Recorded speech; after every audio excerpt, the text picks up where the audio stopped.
रायगड, महाराष्ट्रासह देश विदेशातील ताज्या बातम्या पाहण्यासाठी मॅक्स इंडिया लाईव्ह चॅनलला सबस्क्राईब करा आणि बेल आयकॉन दाबायला विसरू नका.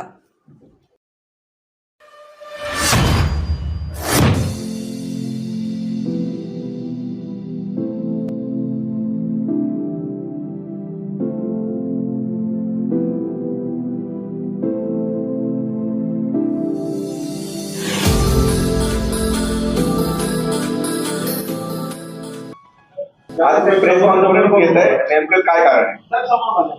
आता एक 4-5 दिवसापूर्वी प्रेस कॉन्फरन्स झाली. त्यामध्ये माझ्यावर काही ॲलिगेशन साखर सम्राटांनी आणि नवीन राजकारणात आलेल्या लोकांनी माझ्यावर जे आरोप केलेले. माझी एकच विनंती त्यांना, आपण स्वतः काचेच्या घरात राहताना मला दगड आणायला लावू नका. आपण केलेलं कार्य, आपण शासनाकडनं किती एकर जमीन घेतली त्याचे कागदपत्र मला काढायला लावू नका. आपण शासनाला काय किती प्रमाणात फसवलंय हे जर काढलं तर आपल्याला कोपरगावमध्ये राहणं सुद्धा मुश्किल होईल. तुम्ही काय आरोप केले होते तरी नेमकं, आणि त्या आरोपावरती काय उत्तर दिलं? नाही, त्यांनी आरोप केले, त्यांचे गुन्हे दाखवले. माझ्यावर ज्या 5 वर्षापूर्वी जो गुन्हा दाखवला माझ्या मागच्या प्रतिज्ञापत्रात तोच आहे आणि आजही तोच आहे. ती कोर्टमध्ये केस पेंडिंग आहे.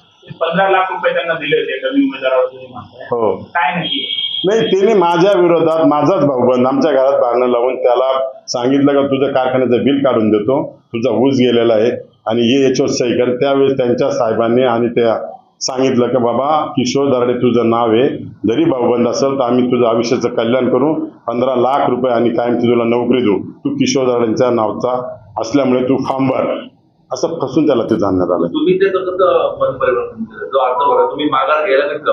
नाही, त्यांनी स्पष्ट सांगितलं की आमच्या घरात भांडणं लावायचे नाही, राजकारण फार महत्वाचं नाही. मी शेतकरी, मला त्यातलं काहीच कळत नाही, त्याच्यामुळे मी काय सांगू शकतो जनतेपुढं.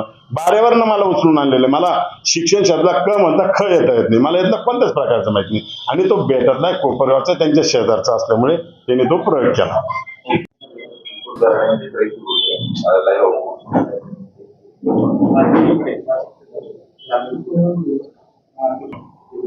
Good morning. नाही का बरोबर.